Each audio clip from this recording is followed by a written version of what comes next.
We touched on variables in the introduction of this course. Variables are a very important concept to understand when it comes to programming in any language, including JavaScript.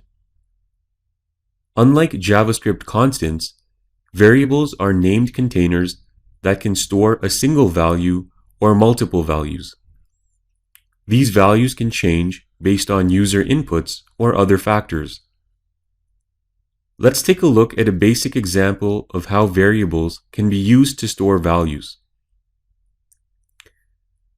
In this JavaScript code, we've declared three variables: variable x, y, and z.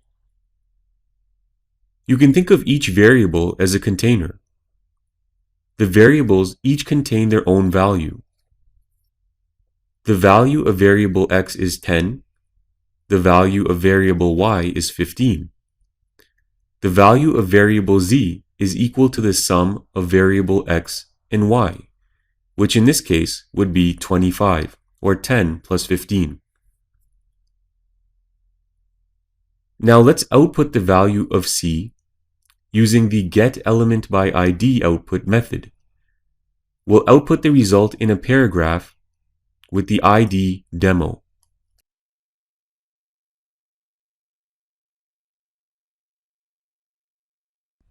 Now let's save our file and preview it in our web browser to see the results.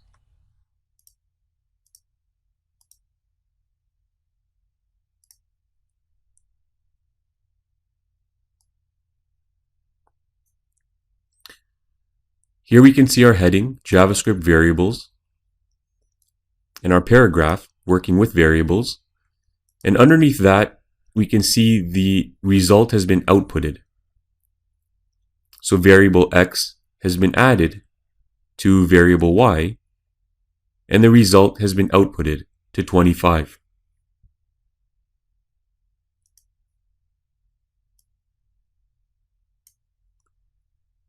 In our example, the x, y, and z name we attach to the variable are known as variable identifiers.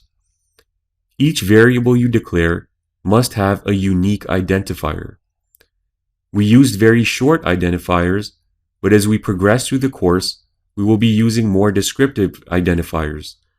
For example, color, shape, size, age, and weight. These would all be considered more descriptive. There are some general rules when selecting identifier names.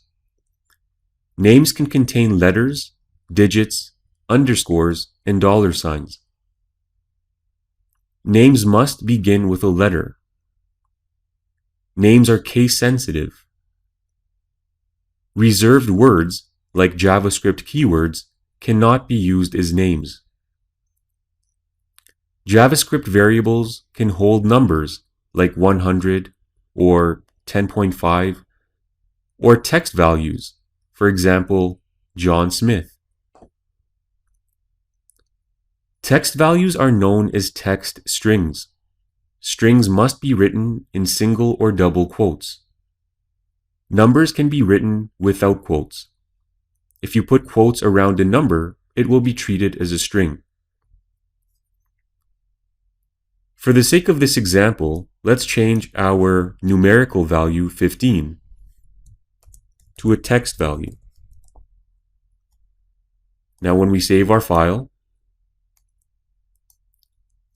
and refresh our browser, we can see that the numerical value 10 stored within the x variable